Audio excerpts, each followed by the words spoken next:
Hari Om, everyone. Today I am honored to talk about someone I had seen while I was growing up.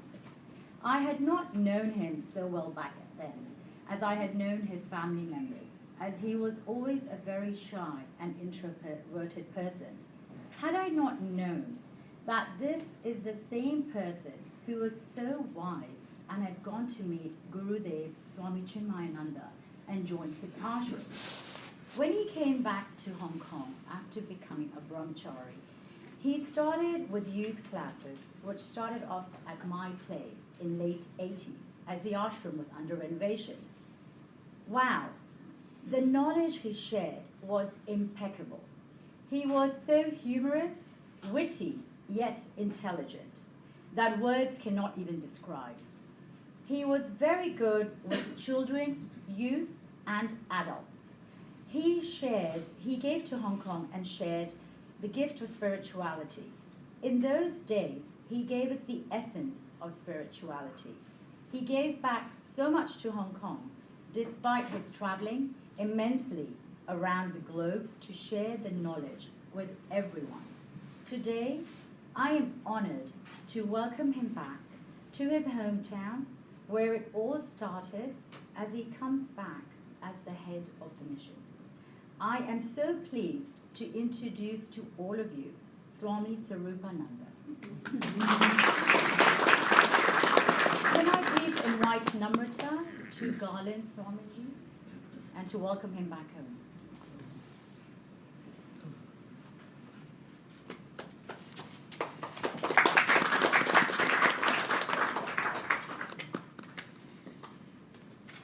I was wondering, do I really need an introduction? I went down.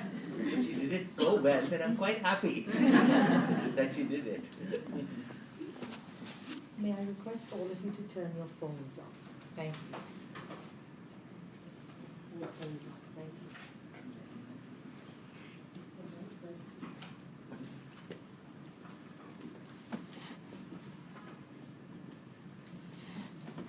So today's satsang is not going to be some formal discourse. You've all been hearing the last few days.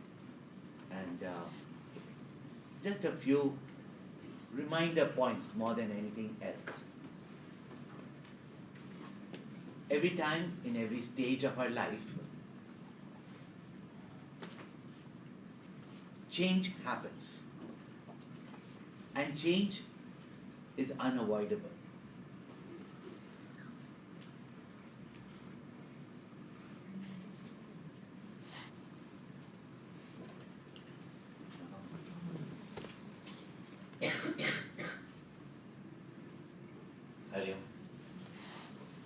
Change is unavoidable. Something works, something doesn't work. Sometimes it works well, sometimes it doesn't work well. Body is like that, life is like that. Things constantly keep on changing. And where there is change, there will always be some uncertainty. Because having an intellect, we all want to be sure of what's happening in our life, what's going to happen. And that is how only we get attached to the future, attached to the fruits of our actions. We want things to be the way we want them to be, and the funniest thing is, we don't even know what we want. Yeah? Those wants also keep on changing. So since life is nothing but a continuous series of change, to expect in change, other than change to be certain, everything else is uncertain in life. That's why our want to find some certainty is, we go to astrologers, we go to, people who are clairvoyant to find out some predictions, we even go to Mahatmas to find some predictions, because we want some certainty in our life. But the only certainty is change. That there is uncertainty. So, certainty we don't accept. And we want to be certain about uncertainty. Contradiction, is it or not? Even if you don't understand the play of words, don't worry about it. Simple thing is that life is full of uncertainty. But our problem is we want certainty in uncertainty. And therefore, we are constantly struggling, constantly disappointed, constantly miserable in life. And these basic factors, when they are not addressed, we may study great philosophy. We may think we have got great ideas. We may think we know things. But whenever any change happens, at first we are perturbed. But there are certain attitudes that we have been taught over the years. And to be able to apply those attitudes, that knowledge, during the times of such uncertainty, during such times of change, we have to have that alertness of mind to bring back that knowledge. First and foremost is what is certain. The action that you put in the present is certain at this moment, is it not? This moment is certainty. What's happening right now is for sure, is it not? Why not hold on to that certainty? Because the future is still uncertain. But the present is certain, is it not? So we are right now in the present. Why don't we hold on to that which is certain, which is present, which is now? Is it not? That is only called as the truth. That which is. So that which is now in the present, that which is there, that certainty we don't hold on to. But the future, which is uncertain, what happens? We are constantly holding on to uncertainty, thinking of uncertainty, either becoming insecure, either expecting that certainty in uncertainty. Is it not? And therefore, we lose that which is certain, which is in the present. So what is certainty and uncertainty? The present, which is the most important for your future. Bring your mind to the present. That's certain. Is it not? What's required now is certain. What will be required in the future, we cannot be certain about. We can say, we can hold, we can do anything. But whether it be useful to us, we cannot say anything. Yeah? Demonetization, finish. What certainty is there? But what you can do with your wealth today is certain. What you will be able to do with it tomorrow is uncertain. So first of all is recognize that the present is the certainty, uncertainty is the future. Hold on to that which is certain.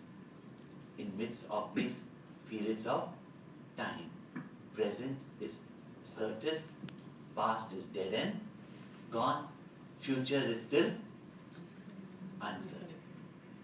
And that is why Krishna has said, and really speaking, after studying the whole Bhagavad Gita, what is constantly repeated in the Bhagavad Gita as far as our actions are concerned is this statement, karmanyevadhikaraste ma paleshu kadachana. If you can translate with this new lingo, this new vocabulary, then karma, action is certain. that you can be certain of right now. Its result you cannot be certain. Therefore, hold on to that which is certain. Do that which is required now, because the future is uncertain. Now, if future is uncertain, what can be certain in the future? What the result will be is not certain. Is it not? What the result will be is not certain. You cannot tell what is going to be the result. But what can you be certain about? Think. What can you be certain about in the future? You will die one day. You will die one day, yes. That also I'm coming to it. You're right. Very much right. That I'm coming to also. The different types of certainties. No regret. Huh? No regret. No regrets. From the there will be a result. You sure there will be a result? It Not could, always. but it could be in future, depends upon what kind of future it is. Some result is bound to be of your action, whatever it is. Yes, some result is bound to be of your action. You cannot say it's going to be the way you want it to be. You cannot say it's going to be opposite to what you want it to be. You cannot say that it's going to be conducive. You cannot say it is going to be unconducive. You can't say that. But you can be certain about the future if you are certain about your mind.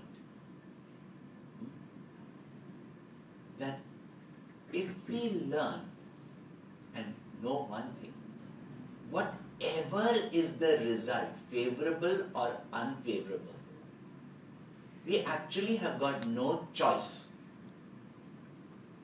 We have to bear it, we have to accept it. Is it not? That is certain or not? That is certain or not? That we have to bear it, we have to accept it. And since we have to accept it, learn acceptance now. And that acceptance can be certain. The result cannot be certain. Now, these few basic points that we've studied in great details over the years, but we keep forgetting that, and again we fall into a certain rut. Is it not? Yeah. We certainly fall into a rut again and again. Because you think that even the problems will be the same all your life. Even that is not the same. And you will say that, oh, that problem, oh, if that was coming back again, I would have solved it. I would be fine with it. Now that you've solved it, you're fine with it. But something new, you're not fine with it. But if you have that certainty that whatever will happen, you have to accept it. So why not accept it? See, you have to bear it. But if you mentally accept it, then certainly you will be at peace. But if your peace is dependent on something which is uncertain, then your peace also becomes uncertain. Therefore, what is certain, hold on to it. Now, coming to life itself. What will happen in life? Joy, sorrow, pleasure, pain, success, failure. Any of these things can come in your life. In everybody's life it comes. There's no one exempted from it. No one has not gone through some failure or some success. No one has gone through life without a pleasure or a pain. All this is there, and we cannot be certain whether it's going to be pleasurable, life is going to be pleasurable, or life is going to be painful. Joy and sorrow is your attitude of your mind. But pain, physical pain can happen, pleasures we experience. How we respond to it gives us joy and sorrow. We can make our response, which is in our hand, certain. That in every experience, I learn something. That I can be certain about, no? That I try to learn something. In every experience, I take it as a blessing. All these attitudes that make you hold on to that which you can be certain about. But we are constantly holding on to something which is uncertain. So uncertain is the experiences of life. But certainty we can have in how we are going to respond to it in life. So how do we respond to it in life? Again, in life, whatever may happen is uncertain. When we are children, we are very optimistic that life is going to be a paradise. But by the time you're a youngster, they say, never promised you a rose garden. The rose garden comes with thorns also. You cannot say that old age is going to be really miserable. Some people are having a wonderful time in their old age. Yeah, free from everything. Nor can you say that it's going to be a paradise. You do not know what illnesses are going to come. So in life, so many changes take place. Life is uncertain. But as she rightly said, one thing is certain, is death. One thing is certain is death. Therefore, having prepared ourselves for death, having prepared ourselves for death,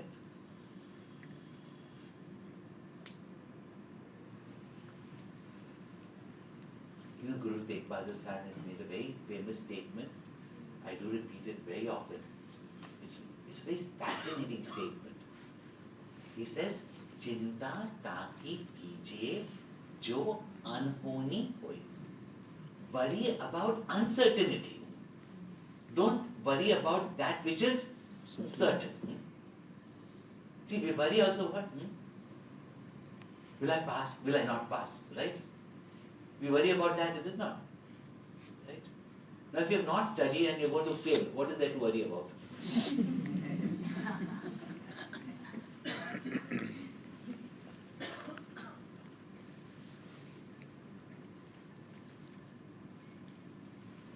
So, worry about unholy.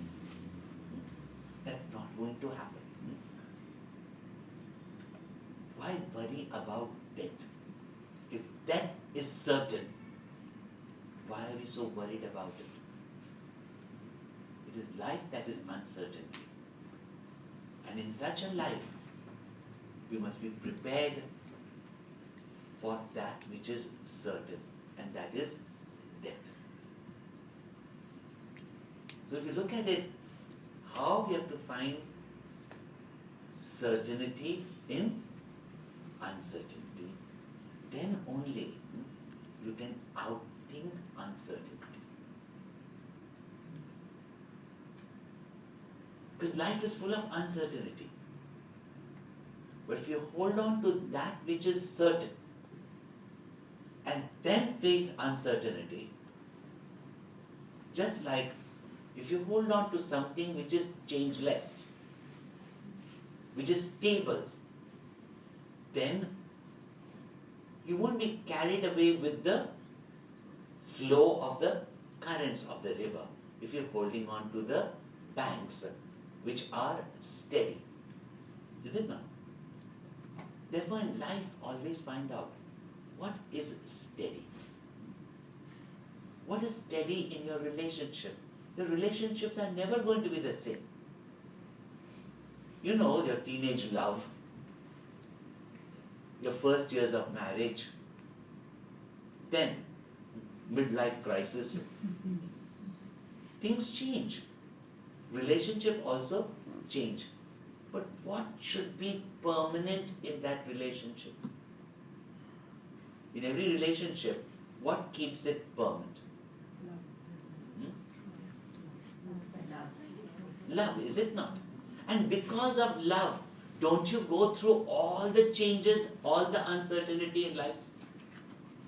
Love makes you overcome all the impact of uncertainty.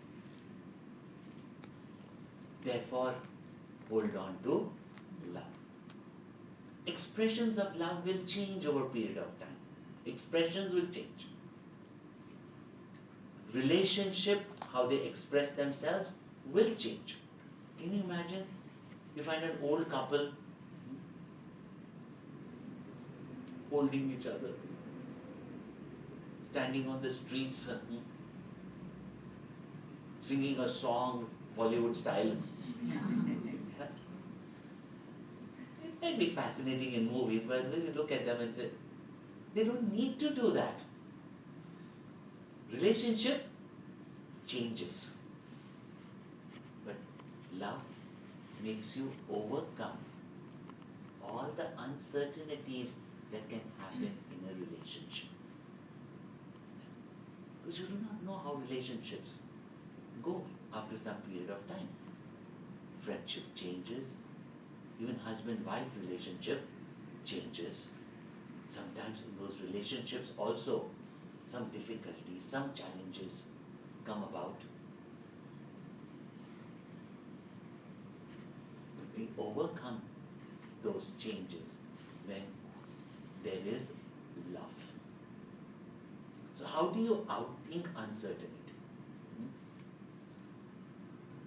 First of all, recognizing that nothing is certain in life, even if you go to a horoscopist. You don't know horoscope or horoscopist.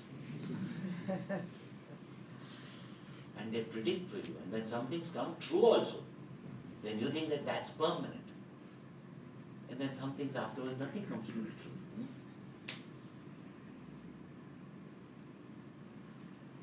So hold on to that which is permanent. And the best part is the fact that there is uncertainty, the fact that there is change, that itself shows there is something which is changeless. And if you hold on to that which is changeless, everything that changes does not affect you.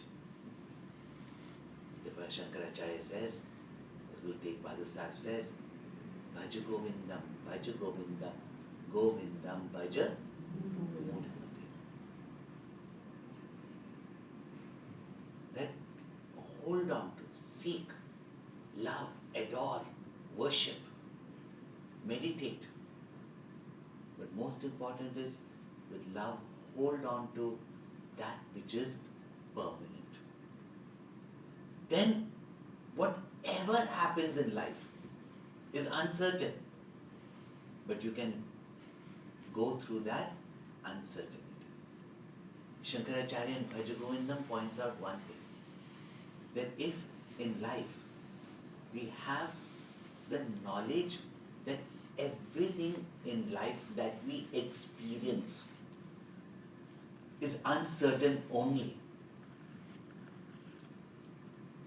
and that's the only certainty, that everything is uncertain. And if you are prepared for it, then you are also ready to overcome uncertainty. Therefore, he in Bhaj Govindam points out to us, outthink uncertainty. Actually, this title came to us when we were last global chick camp that we have every year at our Coimbatore CIRS. So the text was Bhaja Govindam. Many of you have already studied it. The text was Bhaja Govindam. Now for youngsters, you write Bhaja Govindam, what do they think? Actually, Bhaja Govindam, its title is Moha Mutkara, the destroyer of our delusions. That is the title. Now you give for youngsters. Destroy your delusions. Will that title work? So we came up with this title, Outthink Uncertainty. And how does Shankaracharya in Bhaja Govindam make us understand this very special talent, this special ability that we have to achieve in our life? Because all of us have to go through uncertainty in our life. That's certain, is it not? Therefore, why not prepare for ourselves for that which is certain? Because what is uncertain, how can you prepare yourself for? You do not know. But there's one thing that you are certain that you have to go through, uncertainty. How can you go through uncertainty? Prepare yourself. That's how you outthink them. Now, for example, an enemy is about to attack you. Let's say some country is at war. Now the enemy is supposed to attack you.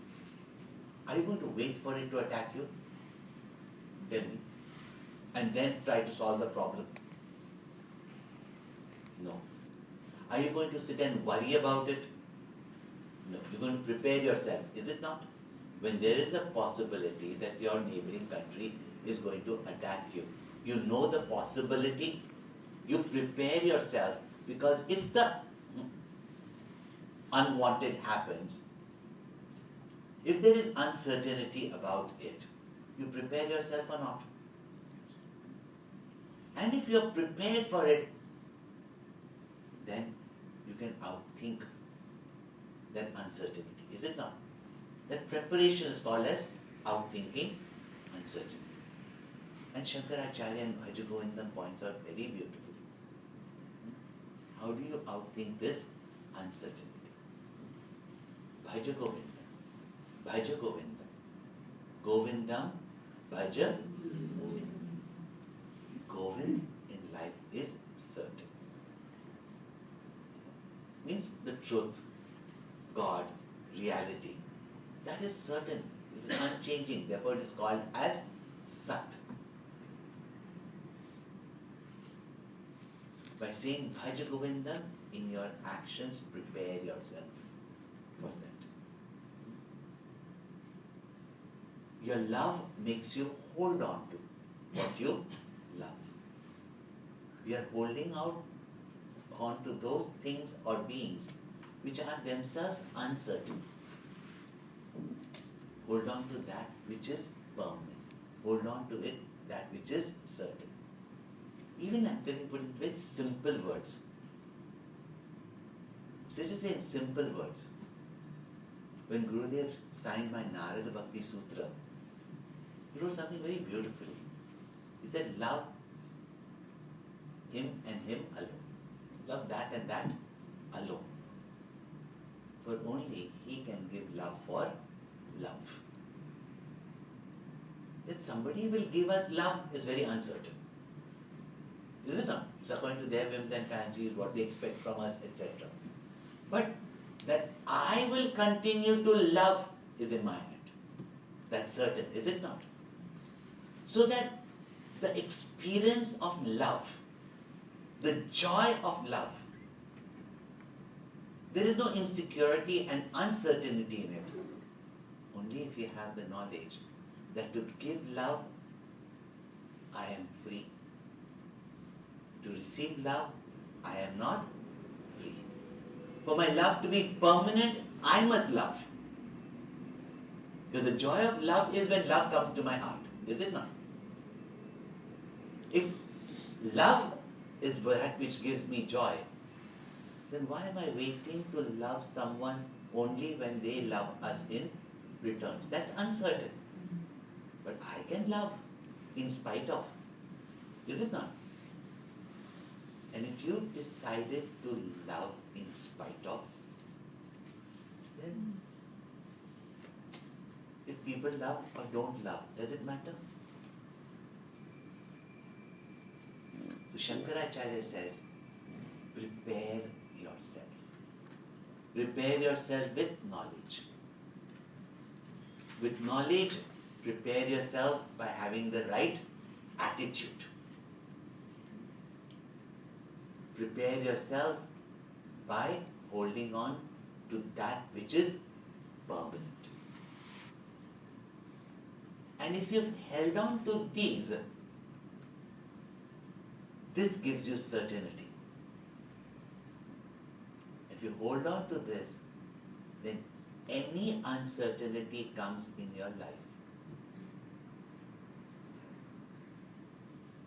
is not going to affect you. Affect you means immediately there's an impact. But it's not going to cause you misery. So therefore, how do you outthink? By preparing yourself? By knowing. If you know that everything in life is uncertain, that knowing itself makes us prepare for it, to hold on to that which is certain. Therefore, one thing, results are uncertain. But our acceptance can be certain. The present is certain. The future is uncertain. Work in the present. Don't worry about the future. So, certainty, uncertainty. Life is temporary, constantly changing. It is uncertain, but death is certain. And if you don't want to die, then find out the secret of immortality. And if you have found out immortality, let death come. Before death comes, you have already killed death. Those of you studied Kathopanishad, Sant Tukaram also has said very beautifully, why should I fear death? I have seen my death already. So outthink uncertainty. So whatever attitudes we have been taught, acceptance, not to worry about the future, that is going to happen. It's going to be uncertain. It's going to be changing. Why worry about it? These attitudes have to be cultivated. Everybody wants to think that, oh, I'll meditate, my problems will get solved. No. Because we can't even meditate without accepting that problems will always be there. They can come and they can go. The problems are there because of our false expectations.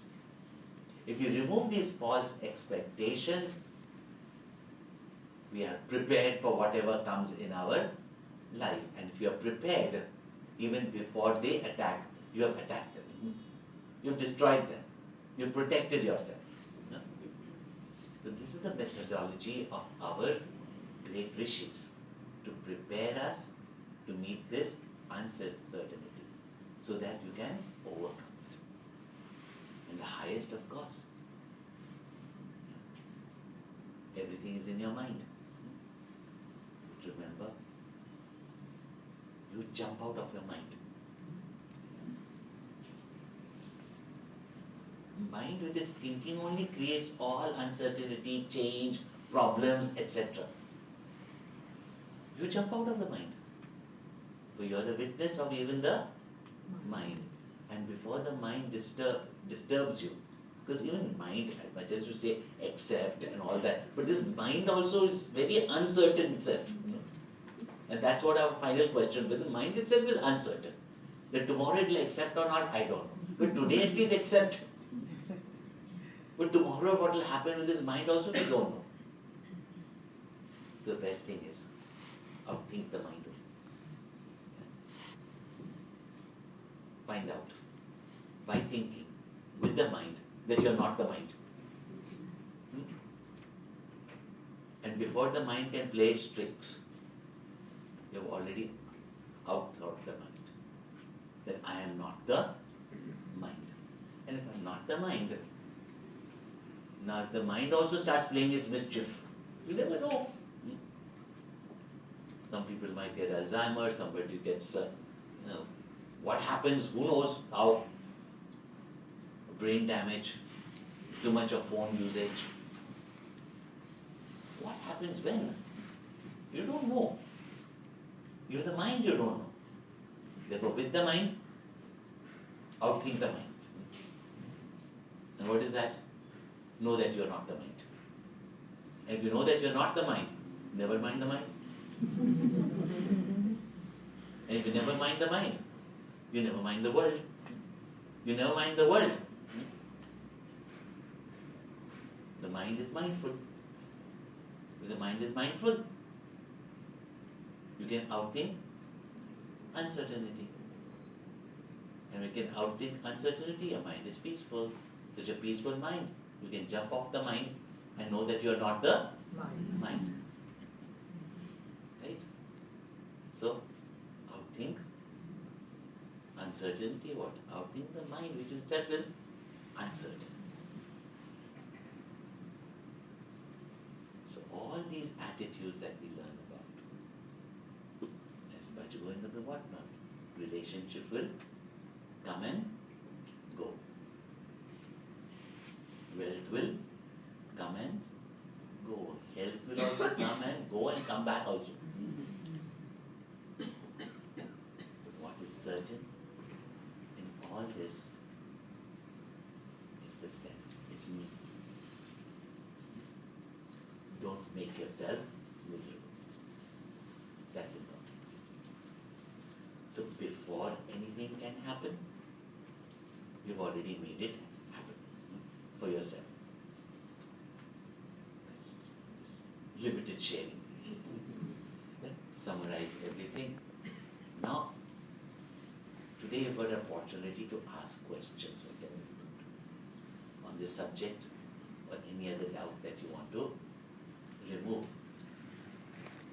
Because I can be certain about certain questions that keep on lingering in your mind. But then I'm prepared for uncertainty also.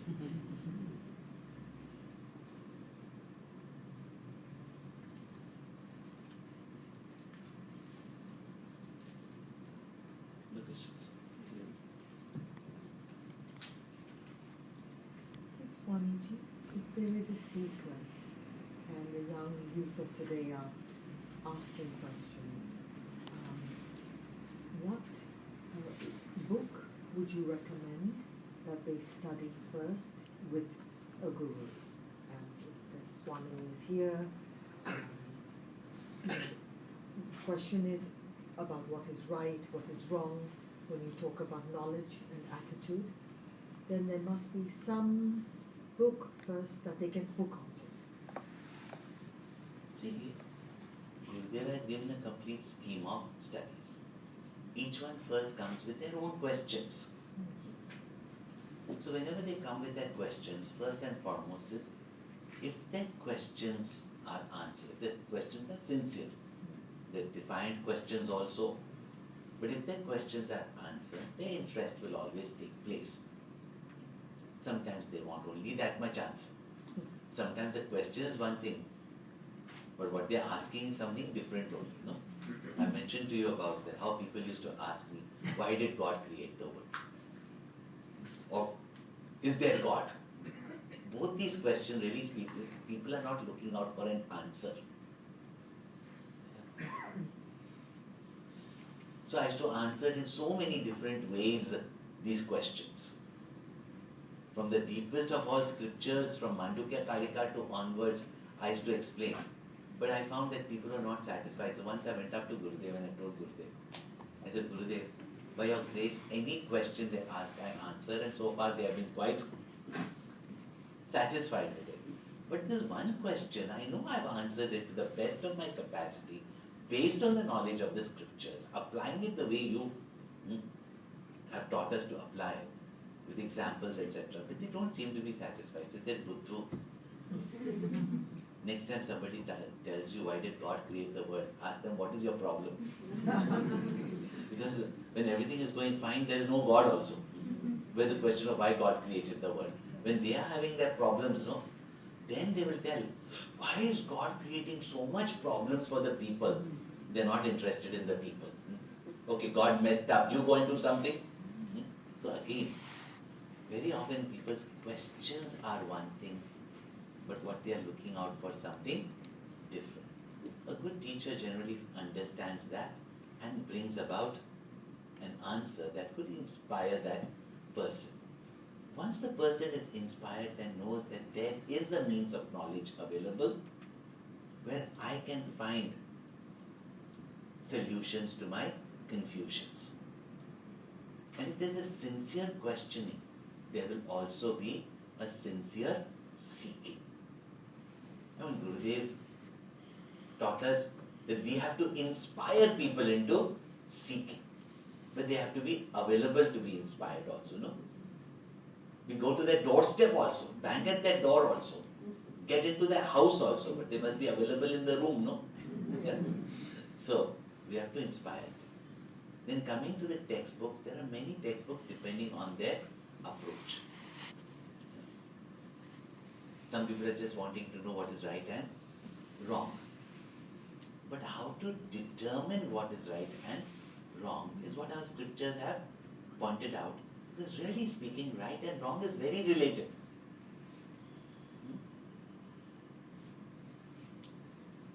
Is praising right or is criticism right? Depends on the situation, is it not?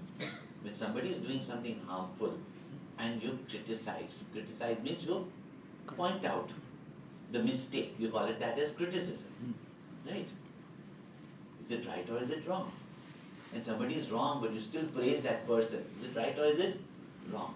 Right and wrong is relative. But there are in right and wrong also certain elements that must be there that makes it right. Your motive has to be right in it. Your actions might be different. Its expression may be different. But your motive should be right. It should be the welfare of the person. That should be there. Therefore your actions may be different, but your motive must be permanent. That is welfare of others. So that way, when people get their answer, according to that, whichever book, the introductory books like Kindle Life is there. The one who's interested will find it very interesting. Others will say it's not like a novel. They need to write novel form, etc. Recently I brought out this book, Storm to Perform. Highly motivating, also showing how to remove confusion in mind, etc. So those are good books, starters for youngsters. Kindle Life, Manual of Self-Empowerment, Storm to Perform. People want to know right and wrong. Quite a revolutionary book is Wings and Wheels.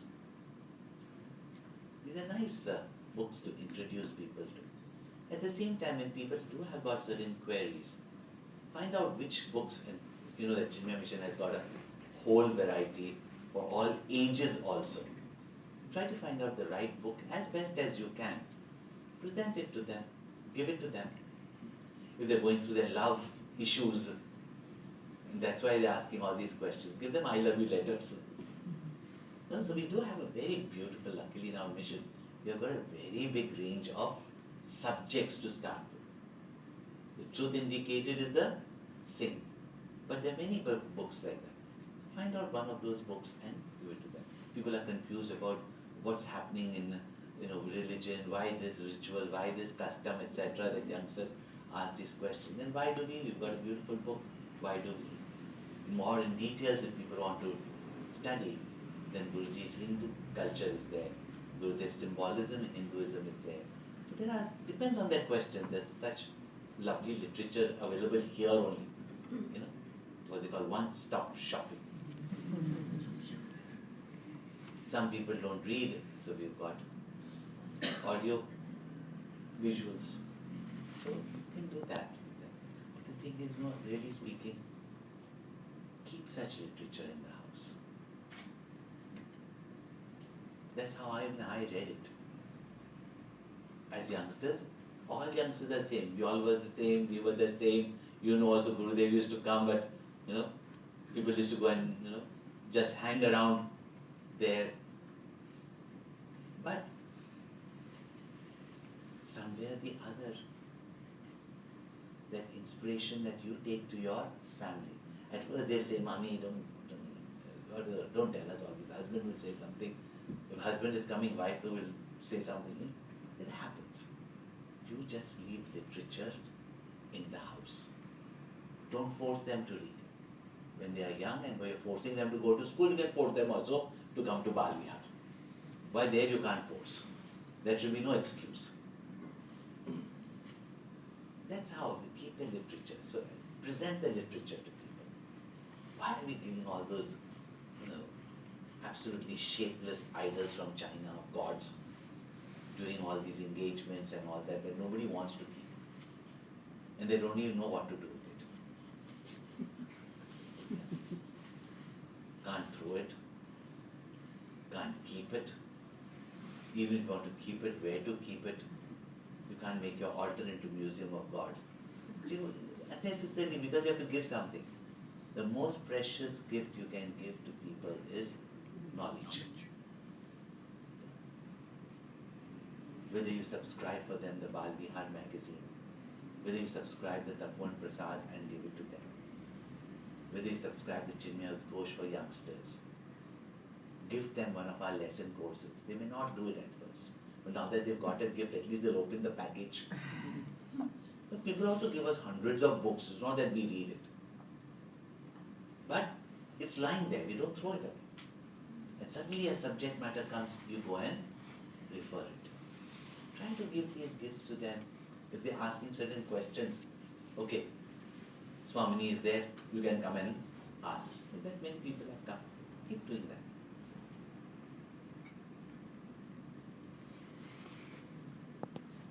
They're a wonderful literature. Any other question? Swamiji, we're expected to live a very grounded life. And being grounded, everything is very firm and gross. How do we move from the form to the formless? See, when we say we are told to be grounded, in fact, many a times we are told just to fly. So it's not that, no? When they said keep firm on the ground, which means don't be airy-fairy. Yeah? Don't be drifting. Have some stability in your life. At the same time, until unless you're daring and ready to lift your feet above the ground, you cannot fly. So you must know when to remain on the ground and when to let go of every support possible to fly. When a plane flies, at first it needs to be grounded till it gets momentum. Now when it gets momentum, if it remains on the ground, it's going to create havoc. Yeah? Now fly. In Bhagavad Gita, 6th chapter, you will find an answer there. When to be grounded, when to fly. Now don't tell me to give you the answer. I'll give you the answer, but there, very beautifully, Krishna has what it is. It's in the first 6 verses. You don't have to read the whole chapter. Just get the Gita and read the first 7 verses.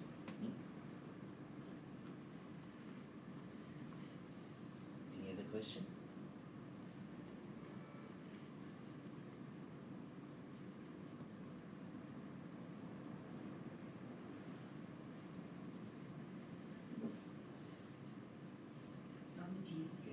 after listening all this knowledge for many years, we are still, we get it also, but still we are stuck in this world. How to come out of it? That's what, no? Hold on to that which is certain. We know that we should not be affected by the results of action, but we still continue to do it. We are very attracted to the objects of the world. Yes. We know we are cheated by them, but we still get attached to them because we do not outthink them. We do not prepare ourselves for them. We get cheated, but we again fall for it. Right? Because the pleasure of the senses, it's not like anything wrong drastically any one of you are doing. The pleasure of the senses we feel is immediate, and the bliss of realization is a far-fetched goal. This notion in our mind always makes us think, well, I do not know whether I'm going to reach there or not. Let me just enjoy what I am enjoying. Is it not? So there are so many such notions in our mind. That's why when we listen, we must also reflect. See, people don't mind coming and listening to our discourses also. These discourses also make you think. That's why most people like to sit in a bhajan. It's very good, nothing wrong with a bhajan, right? But they would love to sit in a bhajan because they don't have to think. They'd rather face uncertainty, but not outthink uncertainty. So the thing is, we have to reflect, seriously reflect. Seriously see what is it that we are attached to and what we are losing out. Seriously have to think. And how the unessentials become important to us. See, how, I remember when all of you all used to come earlier and I used to joke about, oh no, Swamiji, now we got duties with our children. I said the duties won't end. Then wait till the grandchildren come. And all of you all used to sit and laugh and say, oh, we are not going to get attached to our grandchildren. Oh, no, we are not going to babysit our grandchildren. All of you all said, but what are you doing? Now you've got no time because you've got grandchildren, no? Because you think at that time that you will not get attached. But you get attached, don't you? If you don't detach with what you are attached to today, you cannot detach with something that is going to come even more beautiful than children are grandchildren. You can't detach. Now you think that when they'll grow up, you'll detach? Oh, not at all. So, detach now. Give it up now. See, physical needs are there, certain dependence is there, but it should not be a mental dependence. Now, today till all of us are used to a certain temperature. It's not that you cannot bear the heat. You have the means to have the air conditioner. So you will put it on. But if you don't have it, learn to bear it. So try to detach from these things. And sometimes you have to physically do it also. If you don't physically do it, you will never be sure. You just say, I'm not dependent on them. Or, I can be non-dependent on them. We feel that way. Leave it and see it. I've shared with you something. That when I went to Siddhbadi for the first time, we were also studying Vedanta. By that time also I had stopped wearing having too many clothes, because how many do you need? I'd already been living it kind of. Still, there are certain things you might think that you can be without. But really speaking, deep down, you still want it. Like just a comfort of a home. Not a luxury of a home, a comfort of a home. But when I went to Siddhbadi and found out that I just took two set of clothes, that's it. That's all that I took, 2 sets of clothes. We had to sleep on the ground. We had no air conditions. It was either cold or hot. We did not even have warm clothes because we were not expecting it to be cold. Foolishly, but we didn't expect. But we were still happy. And what we want is happiness, not pleasure. The moment you recognize you can live without it, then we do 2 things. Now I know I can live without it, but I'm still going to keep it. Live without it. Give it up. Drop it. Try both. Sometimes living without it, and when you know you can live without it, give it up. And until unless we actually give it up, we think that we are not attached to it. But until unless we actually give it up. How many people say, we are not attached to our name, we are not attached to our position. But when it comes to giving up the position in the committee, oh Baba, every committee, many of you all have been there, is it not? Yeah? When you are in the committee, there's too much work I want to give up. There's too much work I want to give up. Too much give up. And when you tell them, okay, you can give up because somebody else is there to work. When it comes to actually giving it up, see what happens? Give it up. Just give it up. So don't say that we are attached to it. Whatever you're attached to, give it up. Free yourself from it. So just do it. Otherwise it's not going to go. The famous story is there in the Bhagavad of Raja Manu. He also, like Dashrath Maharaj, he only became Dashrath Maharaj later. Same history repeats itself. When he saw that he was turning grey and his crown was falling off, means slipping off, he thought to himself that he has lived a life of dharma. He has written even the Dharma Shastra. He has ruled the kingdom of the world.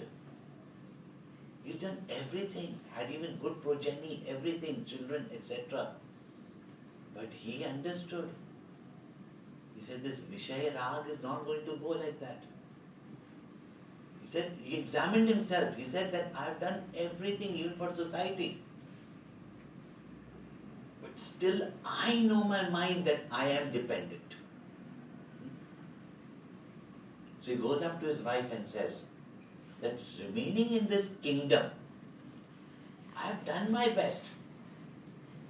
But I'm dependent on certain things.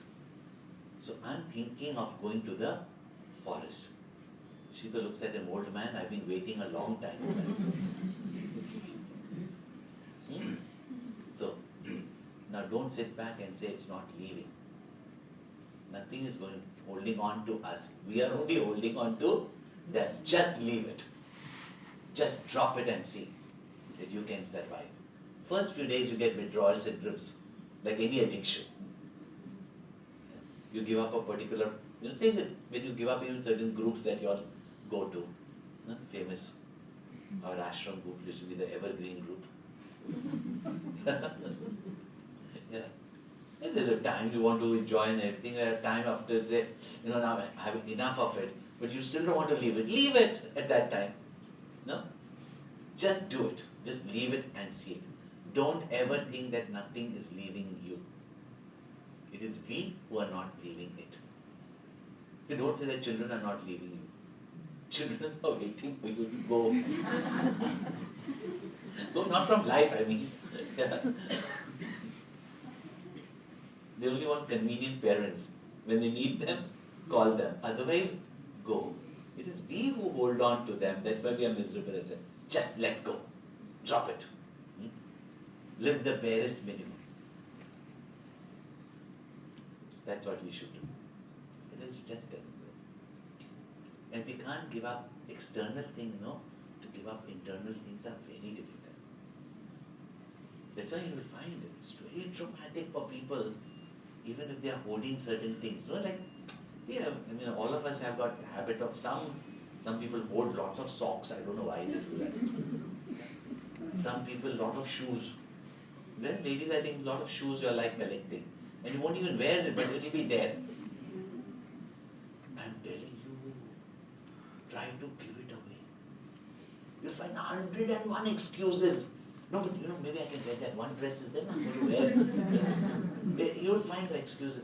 And if you have to actually give it up, you will find how mentally traumatic it is. It's not that shoe. It is that attachment, and that attachment you will have for your children, for your shoe, for your other belongings, for your position. So many things, that attachment will be there. And by giving up your shoe, it's symbolic that you have to give up all those attachments. But you do that, you are able to give up other attachments also. There's actually one of these courses where they take you home and they make you bring down everything from your house. And if you've not used it for 3 months, give it away to the Salvation Army, including your diamonds.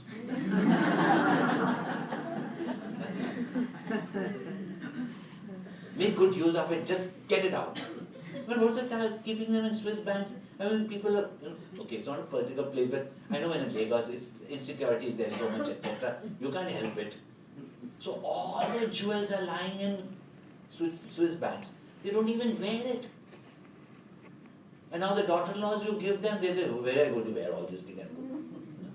So, they're not ready to let go, just give it up.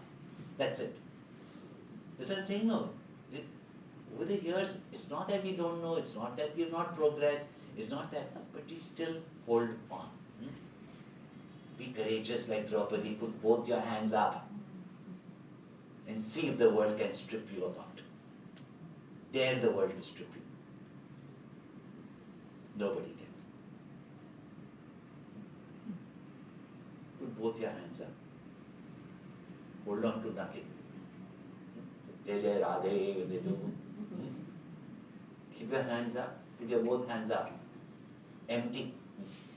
Now no one can loot anything from you. When no one can loot anything from you, what is there? When you are not ready to be ashamed, who can brought shame to you? Tell me. So just give it up. I know, very hard. I told once in Hong Kong to give up their cards. Oh my God, they gave me up.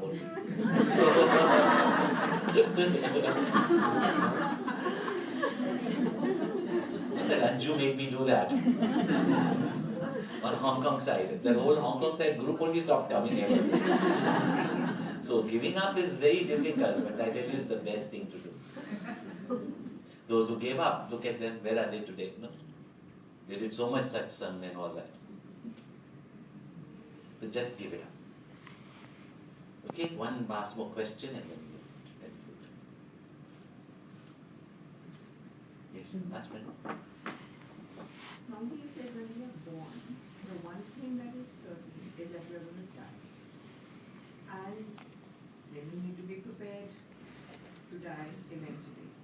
When and how do you learn to prepare? You're so busy trying to prepare to go through life itself. That's why you're preparing to go through life itself. Prepare how to die. But the how? Huh? By giving up some Yes. shoes and then other things. Yes. Because you have to give it up anyway. That's certain, is it not? That you came empty-handed, you're going to go Empty-handed. empty-handed. Therefore, whatever you use in life, don't think it is yours. Yeah. Then you're free. Then when it's time to pack and leave, like I live out of one stroller. Not 1 minute people have given me even to go and pack. Right?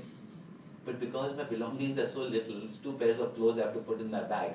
How much time it will take? After this session is over, there'll still be people catching me. But I can still put my 2 clothes in the bag and leave. Is it not? So, keep the minimalistic. Don't be attached. Now, if I had thought this whole Hong Kong I was running, then I would be stuck here only, is it not? It's running in spite of anybody. Why should I feel that it will run only because of me? It will run better without me also. Then I'm free. I'm free to explore other things, is it not? Don't be attached to anything in life. Anyway, it's not.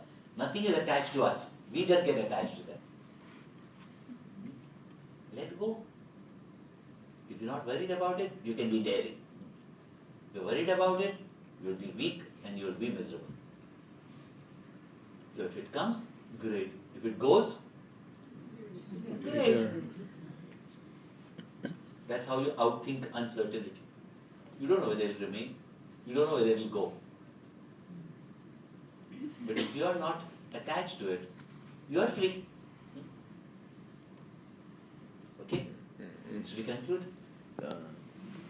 So if I want to try to help some people, but they are not willing to be helped, so should we give them up? Just Yeah. let them go? Try some other people. Of course. You are helping them, they don't want to be helped. Why are you forcing them? Yeah. Why are you causing misery to them? Yeah.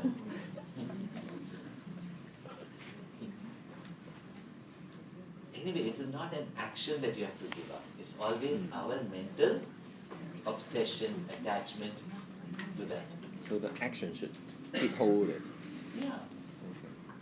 But giving that action, if it's not been, learn to give up the action also. Okay? You conclude. Gopala Radhalola Gopala Radhalola Gopala Radhalola Gopala Radhalola Murali Lola Nandalala Jaya Murali Lola Nandalala Jaya Murali Lola Nandalala Jaya Murali Lola Nandalala Keshava Madhava Janardana Keshava Madhava Janardana Keshava Madhava Janardana Keshava Madhava Janardana Vanamala Vrindavana Bala Vanamala Vrindavana Bala Vanamala Vrindavana Bala Vanamala Vrindavana Bala Murali Lola Nandalala Jaya Murali Lola Nandalala Jaya Murali Lola Nandalala Jaya Murali Lola Nandalala Gopala Radhalola Gopala Radhalola Murali Lola Nandalala Jaya Murali Lola Nandalala Keshava Madhava Janardana Keshava Madhava Janardana Vanamala Vrindavana Bala Vanamala Vrindavana Bala Murali Lola Nandalala Jaya Murali Lola Nandalala Jaya Murali Lola Nandalala Jaya Murali Lola Nandalala Jaya Murali Lola Nandalala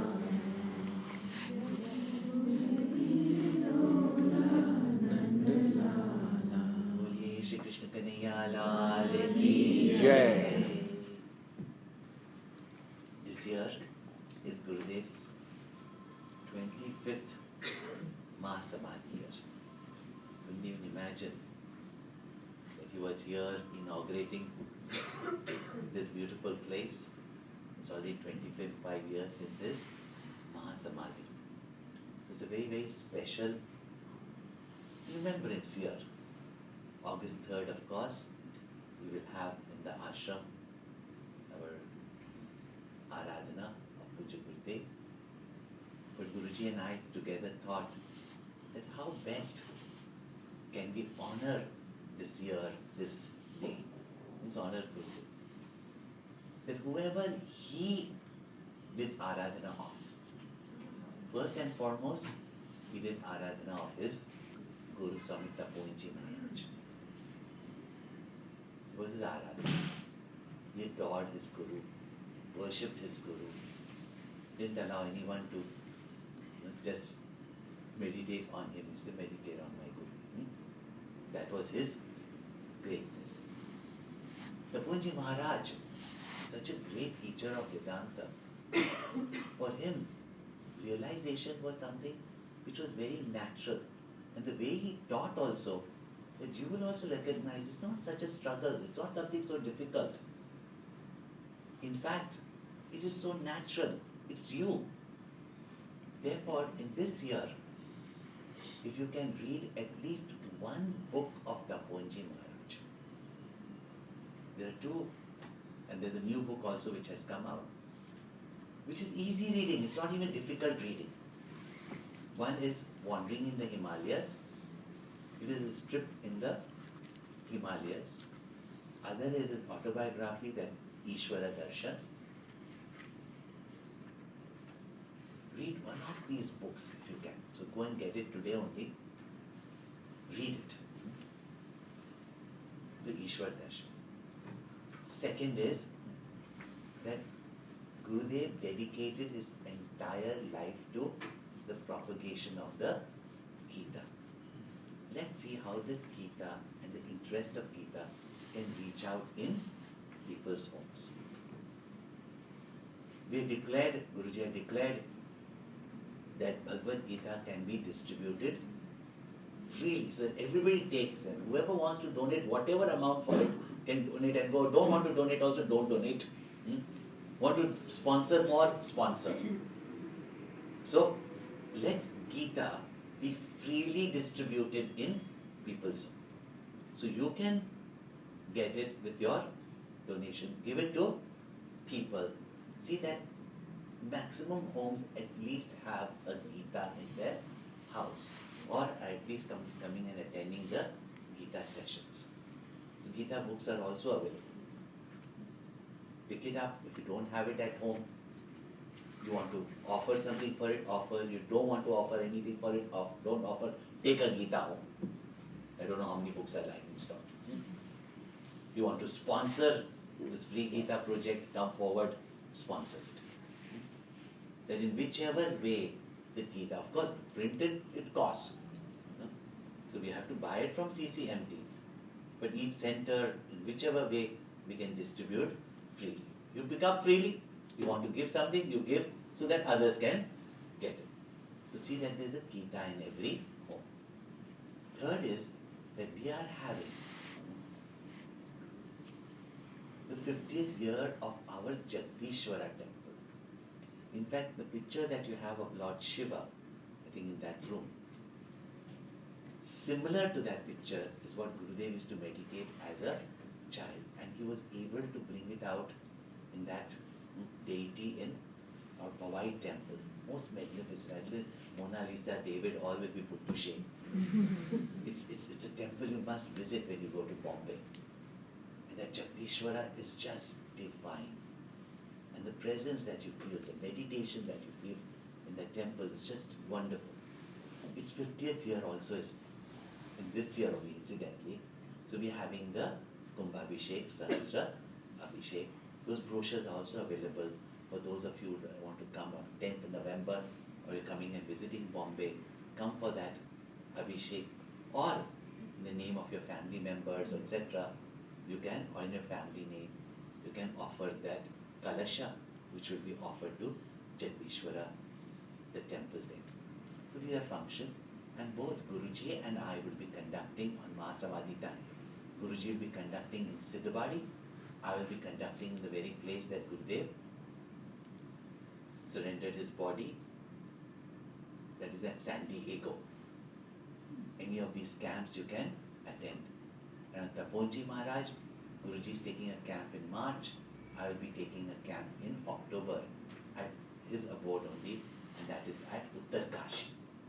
So these are some wonderful programs on these very landmark times of our life. You can make the best of it. Just letting you know that this is all available. We'll conclude with a short arti.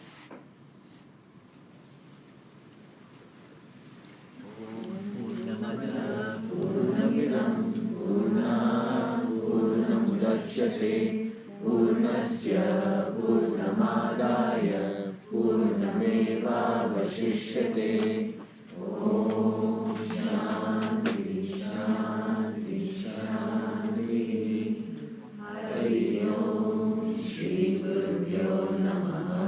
Hari Om. Om Natatra Suryo Madhina Chandra Tarakam Nema Vidyato Vati Pradoya Agni Tameva Patramanuvati Sarvam Tasya Vasa Sarvamiyam Vivati. Bole Shri Krishna Kanhaiya Lal Ki Jai. Umapati Mahadeva Ki Jai. Siyavar Ramachandra Ki Jai. Pavan Sudha Hanuman Ki Jai. Bolo Bhai Sab Santan Ki Jai. Shri Parama Satguru Deva Ki Jai. Shri Sakaranath Maharaj Ki Jai.